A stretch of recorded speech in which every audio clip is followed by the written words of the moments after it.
you like to eat? Most people like to eat.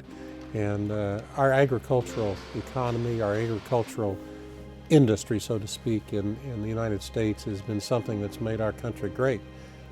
Minnesota is noted for dairy farms and wheat fields and corn fields, and those farmers have to get their product to the market. And then the market has to be able to get it distributed, whether it's over roads, whether it's over bridges, whether it's getting it onto rail lines, whether it's getting it to ports so they can put it on cargo ships and transport it. It's important that we get that product to the consumer. Not only important to the farmer so that he and she can maintain their livelihood, but also so the consumer can have the food that they need to continue their everyday life.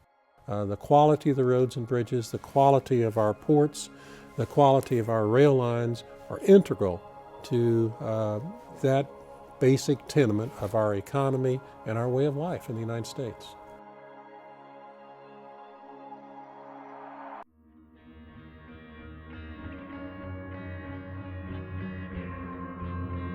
China is investing 11 to 13% of their GDP in their infrastructure. India is investing 9% of their GDP in infrastructure. Currently, we're investing less than 1.5%. If we don't invest in our infrastructure, we're looking at 3.5 million jobs are going to be affected. We're looking at a gross domestic product that's going to have over a $3 trillion effect on our gross domestic product if we don't take care of our infrastructure. And infrastructure in America actually improved. It went from a D to a D+. But you may have a child in grade school or possibly high school. If they brought home a report card and it said D+, you probably wouldn't be very happy with them. That's what we are leaving as our legacy to the next generation. We've got to do a better job of taking care of what we've got.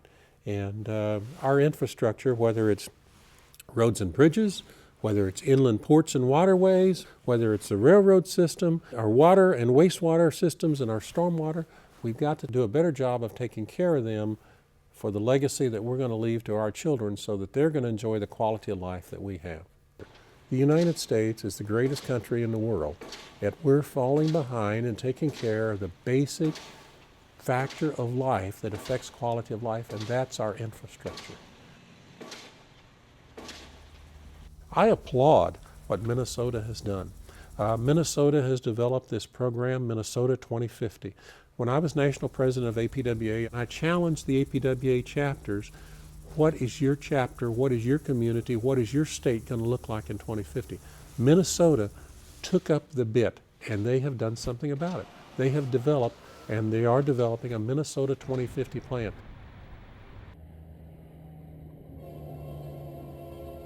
We've got to get people's attention. People have got to realize that the quality of life that they enjoy is fragile. It's not something that's guaranteed. It's something that happens because someone else has made an investment. Are we prepared to make that investment?